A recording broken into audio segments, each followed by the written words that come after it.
Wala naman talagang traffic. Kahapon nga dumaan ako sa Maa, which is one of the areas na allegedly grabe ang traffic. So it took me around from point A, from yung papasok na mismo doon sa hindi pa natatapos na flyover from northbound, galing ako ng Bahada going to Maa, and then paakyat na ng Matinapanghi.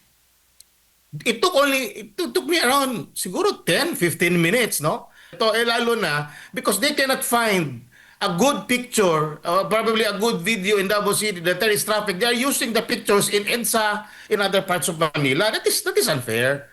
Kung gusto mo talagang ipakita kung ano yung sitwasyon, magpakita kayo ng picture. Problema, paano ka makakuha ng picture dito na sobrang traffic na hindi naman talaga ganun ang sitwasyon sa Davao? I admit, there's times na nagkakaroon ng traffic. Pero yung sinasabi nilang 1 to 2 hours, that is too much. It's uncomparable talaga. You cannot compare the situation of Davao City to the situation in Manila. Napakalayo. It's no-brainer. Anybody can, kung sino nakapunta, kung kayo nakapunta kayo na Maynila, my God, ang traffic doon, so it's horrendous. Dito naman, alam ko kasi dinsan, like yan minsan ang ipinapakita nilang ganyan na traffic. Kung saan ba yan sa Davao City? And sometimes they show pictures na hindi naman Davao.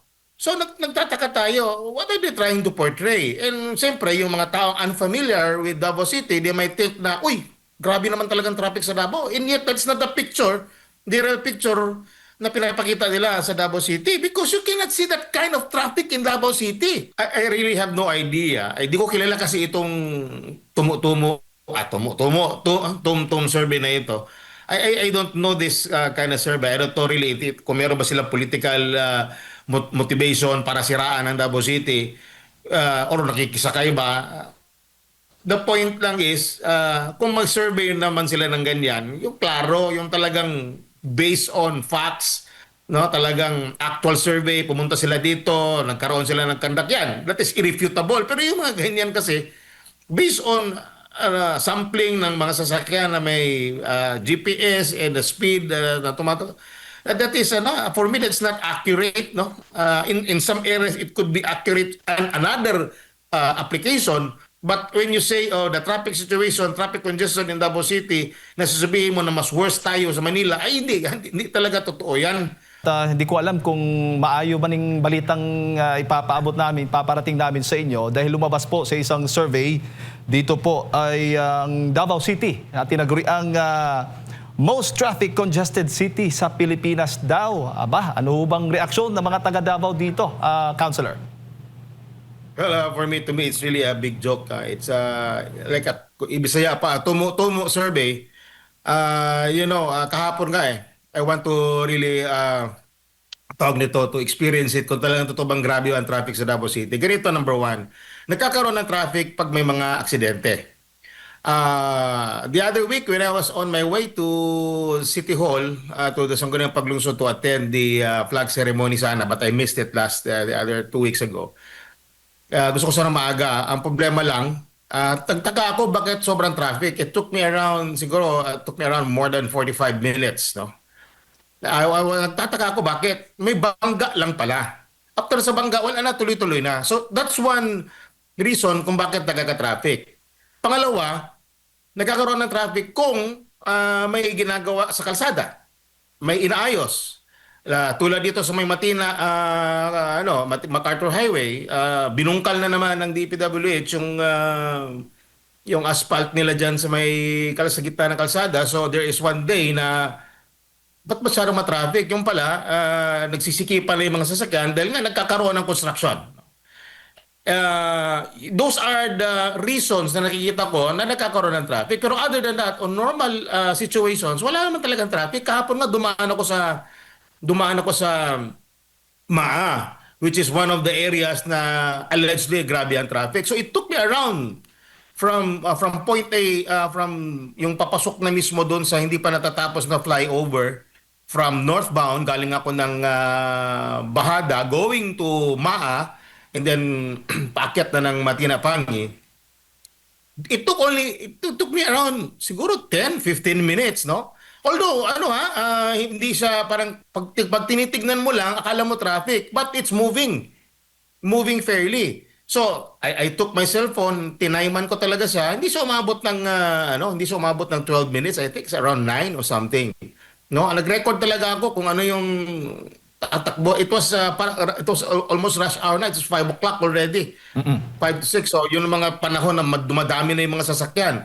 Wala naman akong talagang napapansin na grabe ang traffic. So, these are situations na minsan hindi tayo masaya sa mga balitang ito, lalo na because they cannot find a good picture, probably a good video in Davao City that there is traffic. They are using the pictures in EDSA, in other parts of Manila. That is unfair.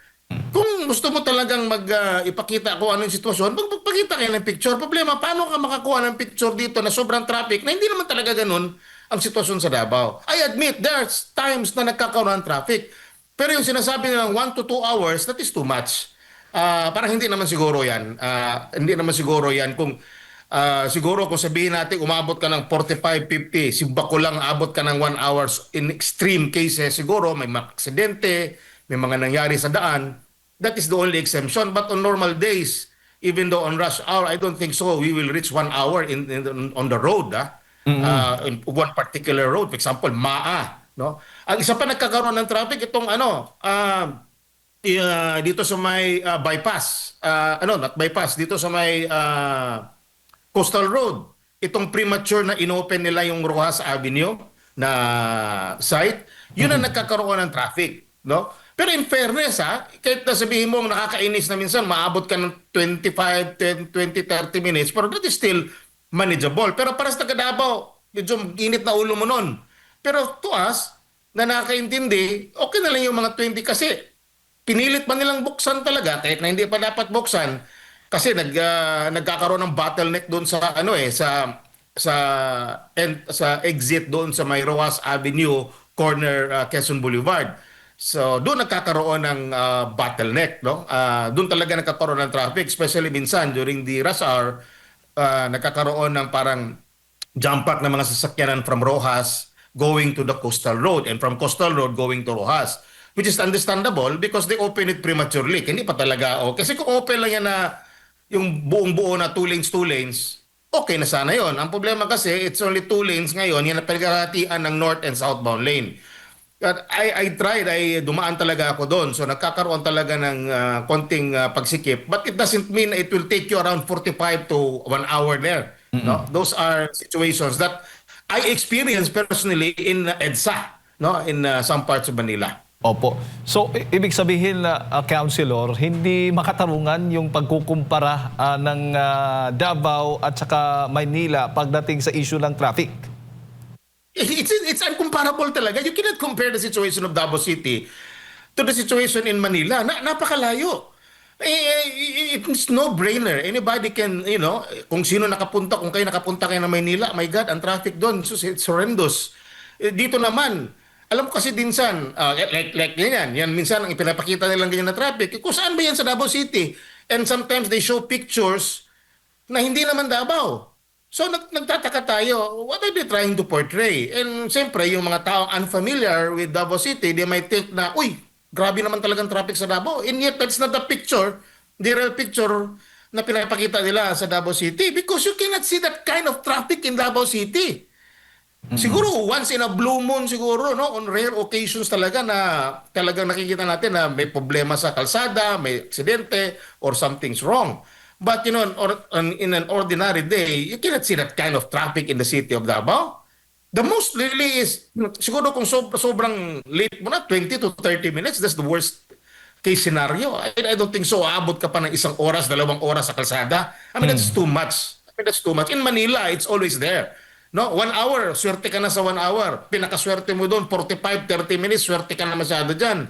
Pero kung umabot ka doon, kung talagang traffic doon sa EDSA, oh my God, halos lahat, naging parking. You know how media describe the traffic in EDSA? They describe it as the largest parking space in the Philippines. Dahil halos di na gumagalaw yung mga sasakyan. Eh bakit nila kukumpara ang Davao City? I mean, talaga, it's, the people of Davao knows it. And we are not really happy, being Davaoenos, we're not happy of those comparison that's being done between Manila, the traffic in Manila, and the traffic here in Davao City. Po, ibinabase ng TomTom, traffic index, yung kanilang datos sa GPS data at real driving speeds daw. Sa tingin mo, ano ba yung mga dapat? Ano ba yung mga dapat na mga salik o factor na dapat isaalang-alang para maging tama o tumpak yung magiging pag-aaral tulad dito pong survey nito? So, kung GPS ang gamit nila, number one question is, ilang sasakyan yung minonitor nila, nag-GPS and including the speed. I'm familiar with that. I'm using the app Waze, I'm using the Google app and many other apps, no, na nakikita mo doon, ilang speed mo, tapos kung pumapara ka, nagta-traffic ka. Alam mo nag-Waze nga ako minsan, I'm actively minsan sa Waze, ang ginagawa ko pag may traffic, nagre-report ako, traffic dito banda. Halos ka, hindi ko mapindot yung waste na yan dahil mamaya-maya tatakbo na naman yung sasakyan. Tapos tatakbo na naman. Mahiya ako magsabi na standstill na tumatakbo man sa sasakyan. So, ang tanong, anong parameters nila? Anong ginamit nila? Ilang sasakyan ginamit? Ilang sasakyan ang kinuha nila ng GPS? Ilang sasakyan kinuha nila ng speed? Because, those datas are based on a particular car. Kung tumambay yung kotse doon, hindi nag-move, o baka kukunin nila yung data na yun at tumambay ng matagal do, tapos umalis, may dinaanan pala.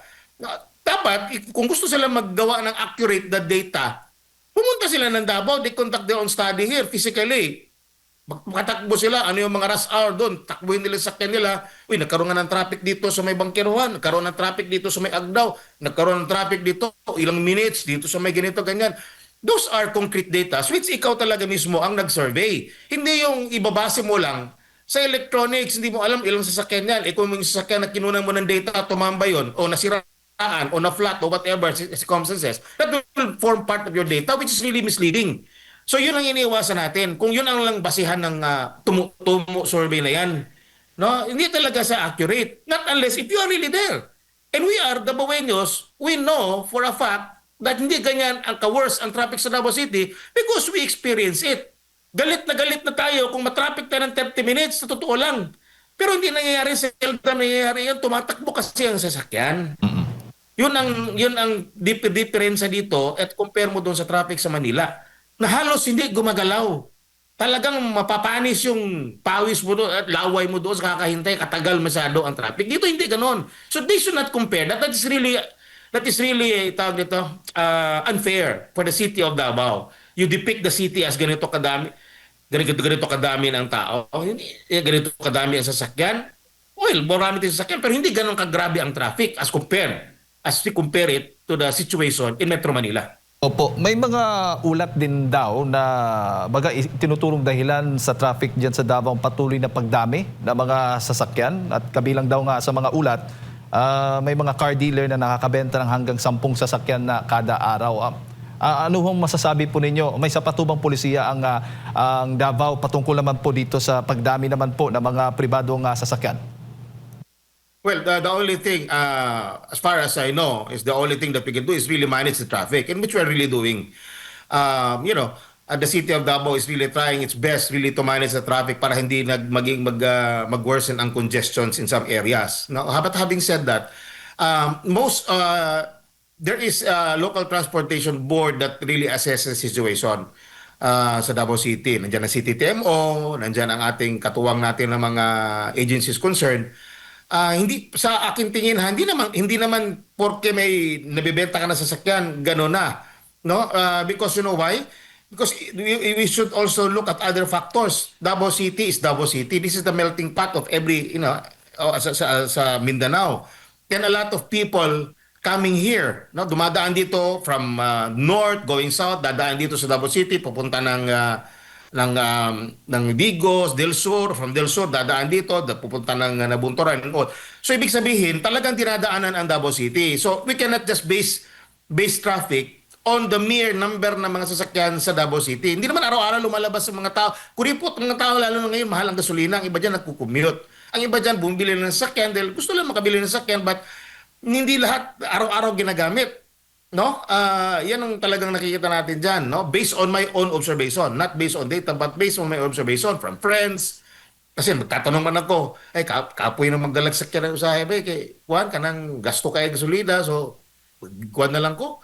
Mag-try na lang ko Ogan, mag-commute na lang at saka minsan yung bus natin na libre na ginagamit ng city which is very efficient, isa yun sa mga dahilan. So I don't for me right now I cannot see, di ko pa makikita yung data na sinasabi na sobrang dahil sa dami ng sasakyan sa Davao City ang nagko-contribute no sa traffic congestion sa city. It's really based on the discipline of the city of the motorists sa Davao City. Kaya ang traffic natin manageable because nagbibigayan. Alam mo sa intersection kahit walang enforcer, napapansin kung iba nga minsan ginagawa nila ng vlog yan na ang mga tao dito pumapara talaga sa pedestrian lane, pinapadaan yung mga tao.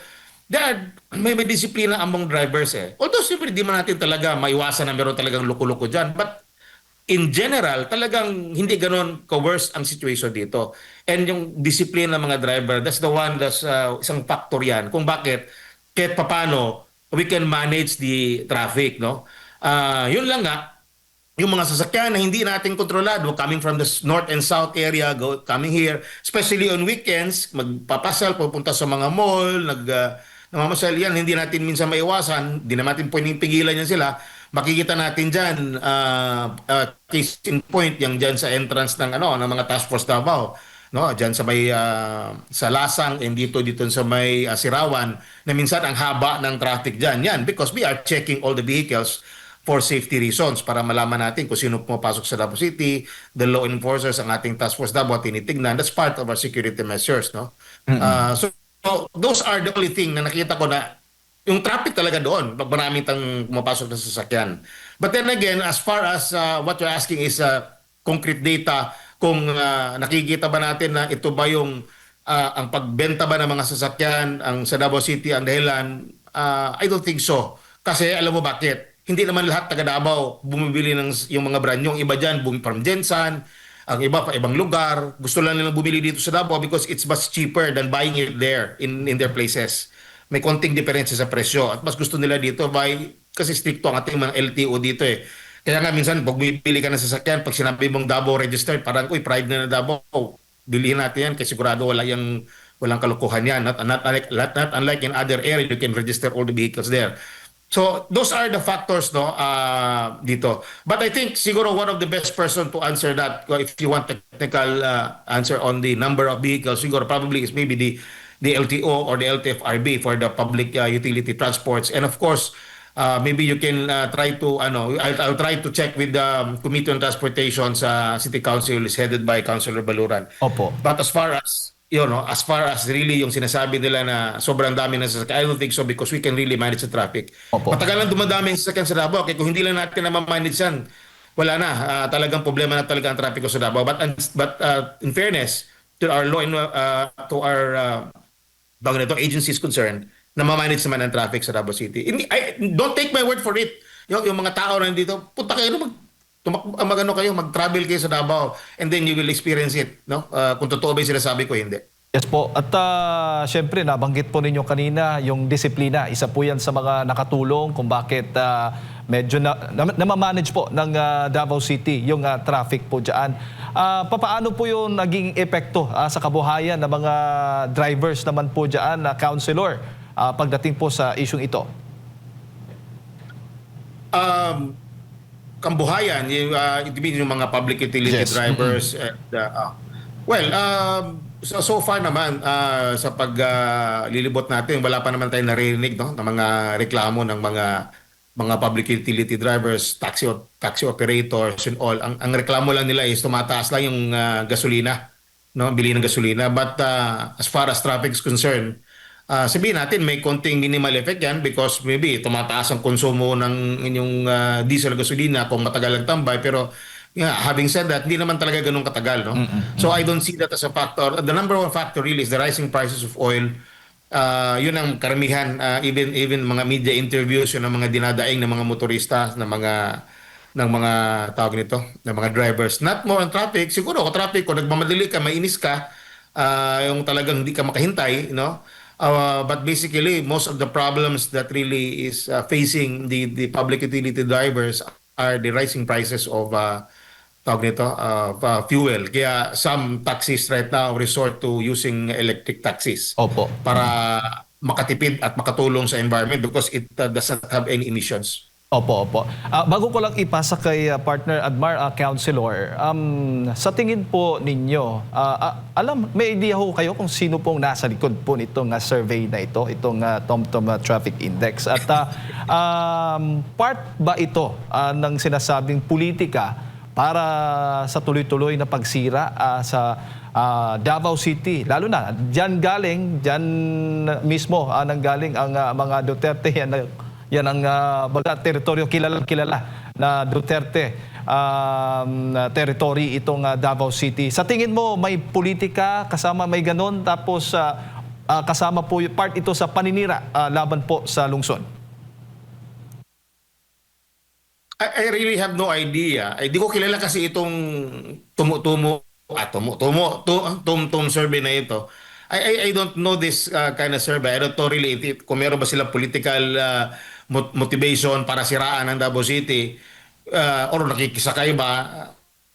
The point lang is, kung mag-survey naman sila ng ganyan, yung klaro, yung talagang based on facts, no, talagang actual survey, pumunta sila dito, nagkaroon sila ng conduct, yan, that is irrefutable. Pero yung mga ganyan kasi, based on sampling ng mga sasakyan na may GPS and the speed na tumato, that is for me that's not accurate, no.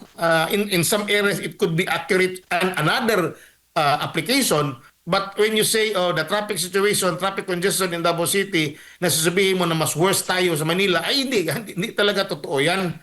And talagang anybody, even ordinary Davaoenos, motorists will say that is not true. Hindi talaga yan totoo because it is incomparable talaga. No, I don't know if there is really a political motivation on this, pero siguro baka sinasakyan na lang din nila itong survey. Siguro di natin alam kung sino may-ari nito. Sabihin na lang natin independent, kunyari, no, wala silang bad intention o nagkamali sila, hindi lang accurate ang survey nila, nakita ng kabila, uy, maganda itong panira sa Davao City, gamitin natin ito. It could be like that, no? Anything that makakaapekto sa imahe ng Davao, gamitin nila.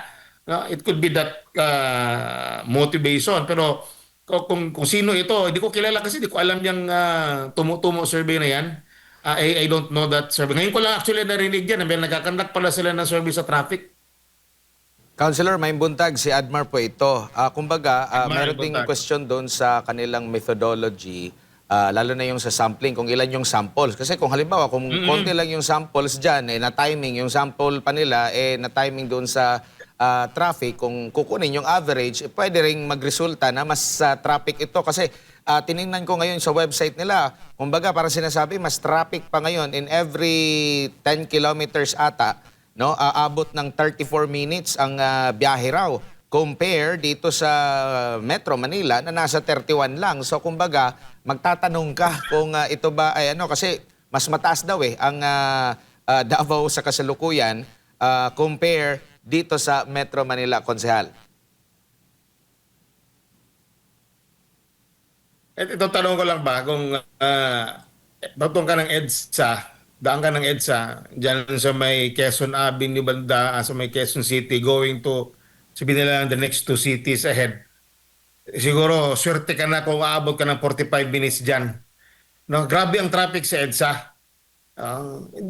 Like for example, yung methodology kasi nila, tama ka hindi siya as accurate as yung kung ikaw mismo nandun ka sa traffic mismo. You log the data, pag sakay mo ng sasakyan, kung saan yung point A to point B mo, i-plot mo dito, ito, daan ako dito ako ganyan sa may MacArthur Highway, sa may Matina, going to Bangkiroan, tignan natin kung ilang minutes ang takbo ko nito.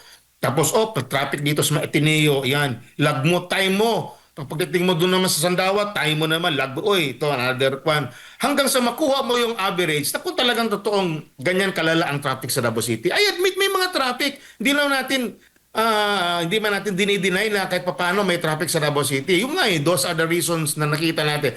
Alam mo nyo, pag once matapos na itong mga major projects sa Davao City, kung hindi naman ipitin to ng national government, lalo na itong ating bypass, ating coastal road na matapos na ito dyan sa may Rojas, no, na namin yun, tumatagal na naman. Tapos, paano hindi yung, ano mo, bakit nakitingin ko na didelay naman yung ROAS? Ginagamit kasi naman sasakyan, yung mga construction workers dyan, maingat masyado eh. May dumadaan na sasakyan eh. Supposedly, pangapadaanan yan eh. Kasi ang target nila by March, supposedly, tapos na yan. Pero nagmamadali man ng presidente natin, so binuksan nila prematurely. Kaya ganyan, we are suffering for that. Number one, kung matapos na yan. Number two, yung ating ma-flyover. And number three, yung ating mga tunnels. Once those three projects na ma-open, I'm sure it will really ease the traffic. Kahit dalawa lang muna itong ROAS tsaka itong yung MAA flyover. Pag ma-open na yan, napakalaking relief sa traffic congestion sa Davao City. Yun lang talagang hinihintay natin eh. So this kung meron man tayong mga traffic ngayon na encounter, these are really temporary. It's because ang mga tao naghahanap ng mga alternative routes para lang maiwasan ng ibang traffic. So like ngayon, magka-traffic dito sa may MAA, dadaan ka dito sa may Matina. Natural, instead yung normal na dami na sasakyan dito sa may Matina, madadagdagan yan kasi marami nagda-divert, umiiwas-iwas. So those are the situation na nagkakaroon ng konting traffic. Pero hindi yan ibig sabihin na abot ka ng 1 oras or 45 minutes. Apo. Masyadong na mahaba yon. The worst is 30 siguro, lalo kung may magbanggaan or something may nangyari sa daan or may kinukumpuni. Pero when it comes to real data, dapat kung magsasampling sila, yung accurate. Yung may tao sila dito, mag-conduct na survey, back with evidences na para pag i-present nila yung data sa tao, tama pala no, mas makatulong yan kung totoo pala ano yung data na yan, saan yung mga traffic na yan, para at least matulungan tayo kung paano natin ma-manage. Hindi yung siraan tayo, sabihin grabe yung traffic sa Davao, ganyan. Hindi, tapos ano may ambag nyo? Iba yung may data ka na accurate data, tapos kung saan yung mga area na traffic, para mabigyan kami ng kopya kung talagang totoo yan, hindi makatulong yan on how we manage our traffic in the future. Opo. So yun ang sinasabi natin. Yung nabanggit niyo po na at least tatlong proyekto, ongoing pa po ba yung construction noon at possible meron ding contribution, nakatampo ba to sa traffic natin dyan sa Davao City? Yeah, ito kasing Rojas bypass, itong Rojas Coastal Road, yung Rojas exit. Yan yung kung matatandaan nyo, yan yung tulay, yung Bukana Bridge na prematurely binuksan ni President Marcos. Binuksan niya na dapat ngayong Marso pa sana bubuksan yan para itong Rojas na exit, no? Itong Rojas exit is kumpleto na. 2 lanes na sana ba? 4 lanes pala. 4 lanes. Kasi ang nangyari noon, hindi pa tapos yung exit, pinabuksan na niya. Siyempre, boss mo yung nagsabi, yung DPWH, boss mo yung yung DPWH secretary, pinabilisan yung pinibilisan. So, ang nangyari ngayon, nagkakaroon ng bottleneck doon kasi yung instead na 4 lanes, naging 2 lanes na lang. So, ang 2 lanes na yan, ang tawag nito, yung 2 lanes na intended for one-way traffic lang going northbound vehicle, ang nangyari ngayon, dalawa na, ang south tsaka north. So nagkakaroon talaga ng bottleneck dyan. So sumisikip. That's the one that causing traffic dyan sa may Roas Boulevard, Roas Avenue, Quezon Boulevard, and sa Coastal Road. Talagang traffic. It's because of that. Pero hindi naman umabot ka ng 45 minutes to 1 hour. No, 20, 30 siguro the most. It's because it was prematurely open. Pero pag na-open na yan talaga totally, pareho lang na lang yan. Imagine mo lang yung sa may SM dito sa Davao City na exit, na talagang 4 lanes siya, maluwag masyado ang takbo, ang pasok ng mga sasakyan. Pasok, labas, pasok. Dito kasi hinati yung isang lane para sa dalawa eh. So natural, magsisikipan talaga yan. Marami nagsushortcut dyan, dumadaan sa Coastal Road kasi mas malapit lang nga. Galing ka ng Bago, Aplaya, going there to downtown area, it would only take you around 15 minutes. Ang layo niyan, ha? Malayo masyado yan. Kung dadaan ka sa ordinary na route, may mga traffic lights ka madadaanan, mag-take you 10, 15 minutes per traffic light siguro, or may mga traffic situation, so mas matatagalan ka. Pero kung dadaan ka sa Coastal Road, maginhawa ang biyahe mo. Ang problema lang nga, instead na maging maginhawa, pagdating doon sa may Bukana Bridge, nagkakaroon ng traffic nga because ang Rojas Avenue, doon nagkakaroon ng bottleneck. That's number 1. Number 2, itong sa ongoing project, ito yung dito sa may MAA flyover. Itong mga flyover, in fairness naman, kahit papano, nagagawa nila ng konting paraan na hindi masyado magsikip ang mga daloy ng sasakyan. Pero most often, talagang medyo pag marasado ng maraming sasakyan, nagkakaroon talaga ng traffic dyan dahil nga, ginagawa pa ng DPWH yung approach ng flyover. So doon nagkakaroon ng sikip ng trapiko kasi may makikita kang backhoe, may makikita kang bulldozer, kung ano bang mga heavy equipment nandyan sa gilid ng kalsada. So umiiwas yung mga sasakyan. So nagkakaroon ng parang bottleneck naman din doon, both from southbound and northbound lane dyan sa may flyover. Pero pag natapos yan, tuloy-tuloy na yan. Yung mga dadaan ng Matila, ng MAA, dito na dadaan sa ilalim, yung aakyat ng Carmen, sa may Barangay Carmen, doon na dadaan sa baba. Tapos yung galing naman ng Matina, going to Buhangin, and from Buhangin, going to Matina, doon dumadaan na sa flyover. That will really ease up the traffic. Yan lang talaga mga major choke points sa Davao City eh. Yan lang talaga eh. Nakikita ko yung MAA flyover. Yan, isa yan sa pinaka-grabe na nagkakaroon ng traffic. Meron din dito sa may Dakudao kasi may ginagawa ang DPWH dyan na drainage. So nagiging one lane lang. So dyan nagkakaroon minsan ng bottleneck. But again, dumaan ako dyan, it's still manageable. Kasi itong taga Davao, hindi sanay sa heavy traffic eh. Kaya mag-traffic tayo ng 20 minutes, yaw-yaw na tayo, magalit na tayo dyan. Hindi tulad sa Maynila, 20 minutes, masarap pa yung pakiramdam mo dyan sa 20 minutes na yan. Sa Davao, hindi na yan eh. Hindi tayo sanay sa traffic. Pero kaso, yung mga circumstances na nagkakaroon ng traffic, it's because may mga ginagawa sa kalsada. At hindi pa tapos yung project, yung nga, pinadaanan na ngayon. So those are the two.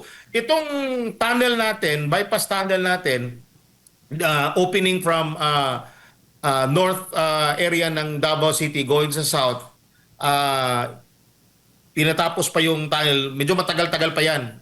That will take a long time. But then again, that is one good project na magkakaroon talaga ng relief, no? Especially yung mga galing dun sa south, hindi nadadaan sa downtown area, doon nadadaan sa bypass na yon, at pati yung vice versa, yung from north to south and south to north, yung lalo yung mga big trucks na nagpapas ng sa Davao, hindi nadadaan sa city. Kasi yun ang isa sa mga nagko-congest ng traffic. Pag wala na yung truck ban, malalaking truck yung dumadaan, yan, isa yun sa mga nakaka-delay sa takbo ng traffic. Opo, itong nabanggit niyo po ng mga proyekto, ito po ba yung mga national project o mga local project? Kasi kung ito po ay national project, nakikita at kung may magre-reklamo na nga na traffic dyan sa Davao, may contribution din sila. Dapat pabilisin nila. Hindi dapat gipitin yung pagpupondo, konsehal.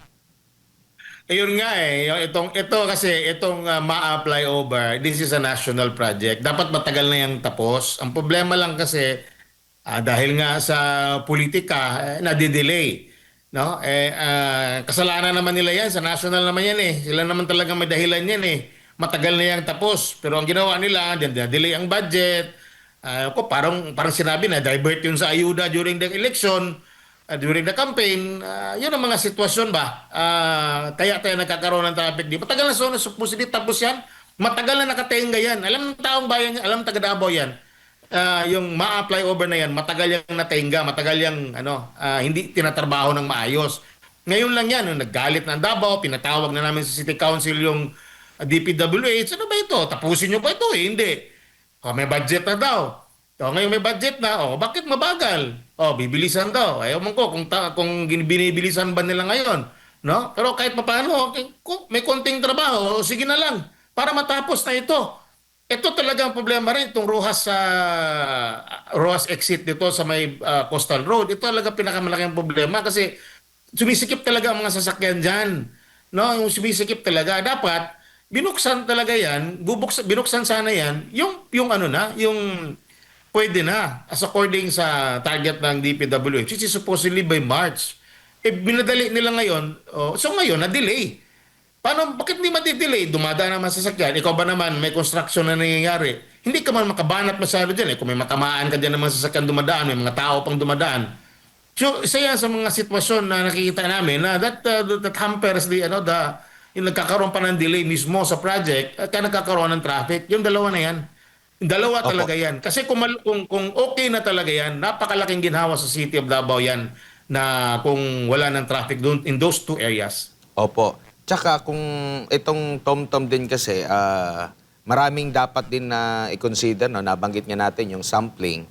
Tapos nakikita ko ngayon dito sa Google Maps naman, tinitingnan ko kasi merong ano dito green, yung pinakamabilis, red or dark red ba ito, ang pinakamabagal, no? At nakikita ko dito sa Davao City, marami pa rin yung green. Ibig sabihin mabilis, maliban na lang sa mga intersection talaga. At nakikita ko dito mga ano ito halimbawa malapit sa mall, malapit sa mga paaralan, pero the rest puro siya green. Unlike dito sa Metro Manila naman, lalo na dito sa EDSA, talagang dark red yung nakikita natin. And considering, konsehal, meron pang mga public utility transportation, no?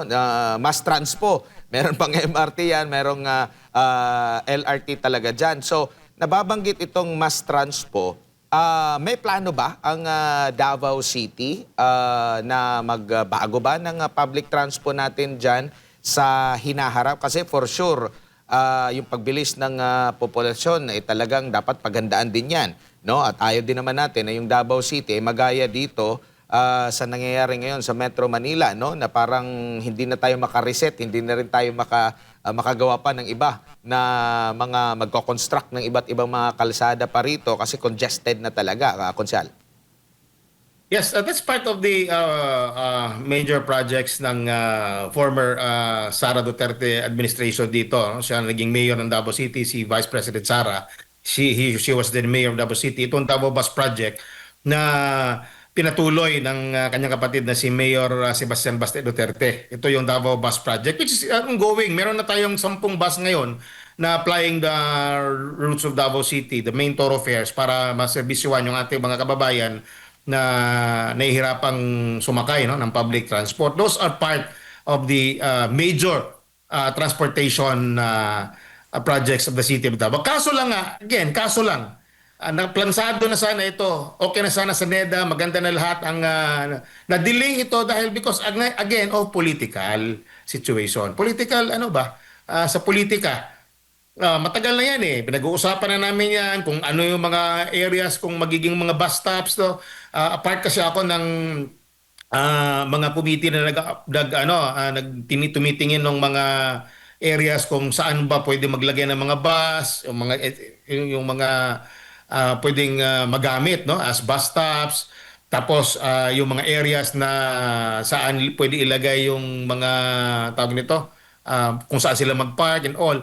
So nakikita natin na ongoing yung mga big ticket projects ng City of Davao, and isa yon ang mass transport natin na Davao Bus Project. Napakalaking proyekto ito at initially nga na meron tayong 10 buses ngayon na nag-apply sa route. Akala nga ng mga, parang sabi nga ng mga taga Davao, masaya daw sila kasi para doon silang nasa Hong Kong, para sila nasa Singapore, dahil nga because of the modern bus transit, no, ginagamit ng city. It's napakaganda talaga as it can be compared to international standards, no, ang type ng buses. Yan yung that's one example ng mga buses natin. So yan ang mga dapat na yan during our first term pa sana yan, after the unity team won, no, ito ni BBM pati ni Vice President Sara Duterte, supposedly tuloy-tuloy na yan. Hinarang, ewan ko, parang naharang ata, na-delay. So kaya yan ang nangyari. Pero hindi tayo nagpatinag. Talagang ginawa ng paraan ng local government, ng city government of Davao under the leadership of Sebastian Duterte, na we can procure initially 10 buses. So that is now being used sa Davao City. Pinapatakbo yan every day para magamit ng ating mga at masakyan ng ating mga taong bayan. Napakaganda po niyan sa loob. It really is really compared to international standards. Yan yung Bukana Bridge na sinasabi natin.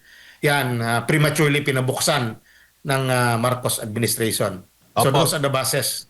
Opo.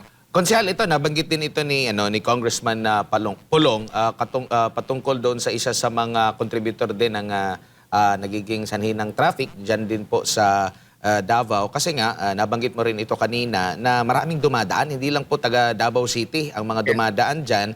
At tinitingnan ko nga ngayon yung mapa, yung mga malalaking mga kalsada talaga, yung mga national roads, o leads, paingon diha sa Davao City, papunta talaga dyan sa Davao City. Nandyan pa yung airport natin.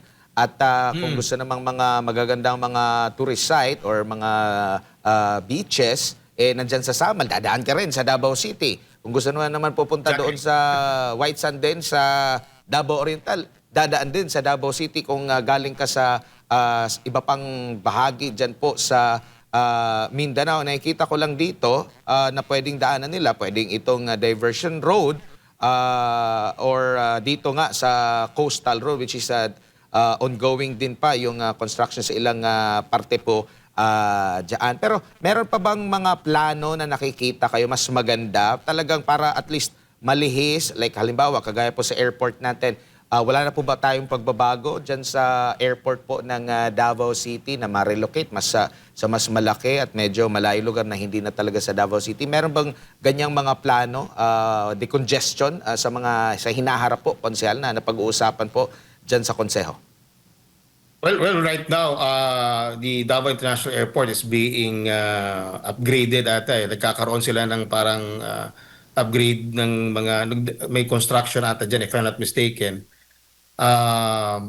We can only suggest a council because I'm not so sure, but alam ko it's parang a private company, is parang may privatization something, no? I'm not really privy to that, no? But then again, nakikita natin that there are improvements sa airport. No, I don't know if it's really by CAAP or by the national government or by a private entity, just like what's happening in NAIA. It's being run now by a private entity. But I'm sure there is really ongoing na improvements sa Davao International Airport. Kailangan naman talaga, as to relocation, I really don't know if there are plans of relocating the airport. There were talks before na ilipat daw sa ibang lugar, pero I really don't know. That's mahabang usapan pa yan, no? Kasi napakalaking proyekto yan if ever. Tapos naman, ito sinasabi mong diversion road, yan yung sinasabi ko na yung MAA flyover, dyan dumadaan ng MAA flyover. Yan nagkakaroon ng traffic yan because of the unfinished MAA flyover, ongoing kasing construction. Pero sa airport, I think there are ongoing improvements sa airport right now. No? But I'm not really privy as to all the detailed situations sa Davao International Airport. But from time to time, I fly in and out of Davao City. Wala naman ako nakikita ng problema. Everything is, hindi naman ganun tawag nito, ka-problematic ang airport. No? Sometimes, kung marami talagang pasahero, but hindi siya, as compared again, to some areas, especially in NAIA, na talagang pag maraming pasahero, talagang nagsisiksikan. Nandiyan naman, kahit paano, namamanage naman ng ka-upping situation sa loob ng airport. Opo. Huli na lang mula sa akin, kayo rin po ba ay kabilang sa mga dismayado dahil yung mauudlot na rin na ata kasi binawasan or hindi ba pinondohan yung ating Mindanao Railway? Kasi malaking contribution din yan kung pag nagkakaroon tayo ng mass transpo dyan po sa Mindanao. Yun nga eh. Pero parang ewan ko kung matutuloy pa ba yan under this present administration. Ewan ko kung pinondohan. May mga usap-usapan lang. Yeah. Usap-usap lang tayo. No, wala talaga tayo nakikitang concrete evidences na they are really serious on doing it. No, alam mo naman kung gagawin nila yan. That's one of the legacy projects of the former President Rodrigo Duterte. Ayaw naman nila ng ganon kasi inaangkingan nitong isa nito. Pati nga yung Bukana, legacy project daw niyan. Hindi naman kanya yun. So, maganda sana, malaking kaginhawaan itong Mindanao Railway kung if this will push through. I hope sana ganyan ang ating gobyerno ba? Tinitignan yung hinaharap. Instead of, magnakaw ng trillion na budget, bakit din natin ilagay yung mga pera dyan sa mga ganyan, mga proyekto na nakakatulong sa taong bayan? You will not be forgotten if you put that kind of money into those kind of projects. Sino ba makakalimutan yan kung meron kang Mindanao Railway? You connect every cities, every provinces in the whole of Mindanao for that project. Si Duterte lang nakaisip niyan. Kung matuloy yan, sino maaalala? Si Duterte. Ayaw nila lang gano'n eh. Hindi ko maintindihan eh. That's one of the projects. Sabi pa ni Mr. Marcos, yung pagkapalalo niya, sabi niya, build more. Saking more ang nangyari. Hindi build more.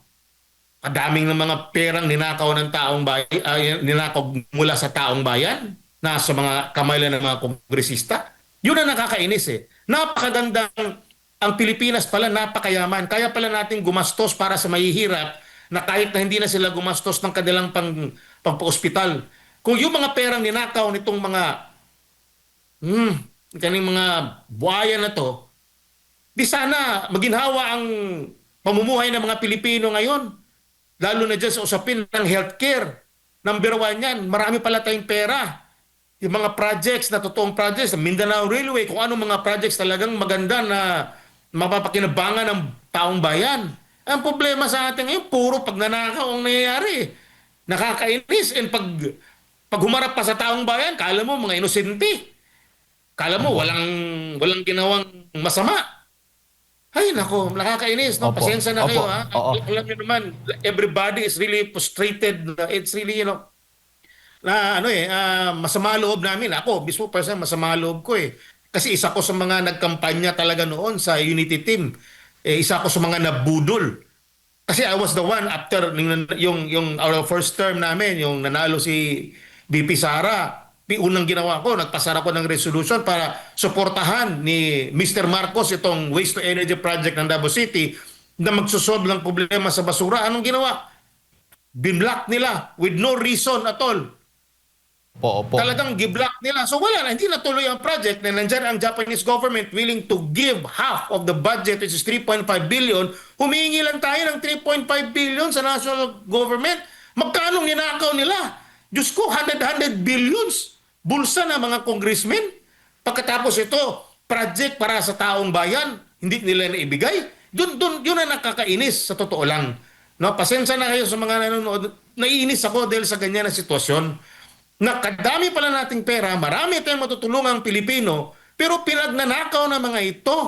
Frustrated kami mga public officials dito, marami kami magandang project, binabara. Kung merong existing project, dinidelay. Dahil because of politics. Opo. Councilor, sa kabila nga po ng mga nabanggit po ninyong mga pagsubok na pinagdaraanan na dyan sa Mindanao, particular na po sa Davao City, abay hindi alam ng nakararami o para sa kaalaman na rin ng mga kababayan natin, ang Davao City revenue pala last year ay tumaas ng halos 13% kumpara po sa mga nagdaang taon. Ang income o revenue po ninyo dyan sa Davao City noong 2025. Patunay ho ba ito ng maayos na pulisiya ninyo dyan sa lungsod pagdating sa pangongolekta po ng buwis? Yes, totoo po yan. Wala akong korupsyon dito. Wala akong utang ang Davao City kahit isang kusing. Walang utang sa bangko. Ibig sabihin, we efficiently collect the taxes sa tao, sa mga businesses, and then use that money for the benefit of the people of Davao City. Bago lang tayo inaprubahan natin yung ating mga senior citizen. From 1.5 yung kanilang annual subsidy, dinagdagan natin ng another 1.5, so magiging 3,000 na ang kanilang annual subsidy. Ang ating mga PWDs, ibigay tayo. Ang ating yung mga single parent, nagbibigay tayo ng mga tulong. All of that. Ang dami nating projects for the city para sa mga taong bayan. Yan ang nangyayari. Kapag ang pera ng taong bayan ay ginamit sa mabuti, kinolekta ng maayos at hindi binulsa, na ibabalik mo sa taong bayan. Yan ang ginagawa sa syudad ng Davao. Opo. Kaya minsan naiinis kami na sa dami ng bilyong-bilyong pera na nakukolekta ng buwis sa national coffers, doon lang sa bulsa ng mga iilan. Opo. At bukod doon sa tulong sa mga kababayan natin, yung mga serbisyong panlipunan, Councilor, nakikita ho ba ninyo na malaki ding bagay itong nakuha ng income ng Davao City para po sa mga infrastruktura at iba pang mga economic programs po ng lungsod? Yes, totoo yan. Just to quote the Congressman Paulo Pulong Duterte, sinabi niya, dili mi magutman din sa Davao City. Hindi kami magugutom. Hindi kami magiging pulubi dito para lang hingin ng tulong sa national government. With or without their help, as the good congressman said, mabubuhay kami mga taga Davao. We can stand on our own 2 feet. Kaya namin mabuhay. Iniiwanan man kami. Magkano lang ako mga pundo na binigay nila sa ating mga congressman dito sa Davao City. Kakarampot naman as compared to the pundo na nakukuha sa ibang mga congressman na kalyado ng administrasyon. So, there is really tawag nito, wala tayong problema dito as far as pamamalakad dito sa siyudad ng Davao. Opo.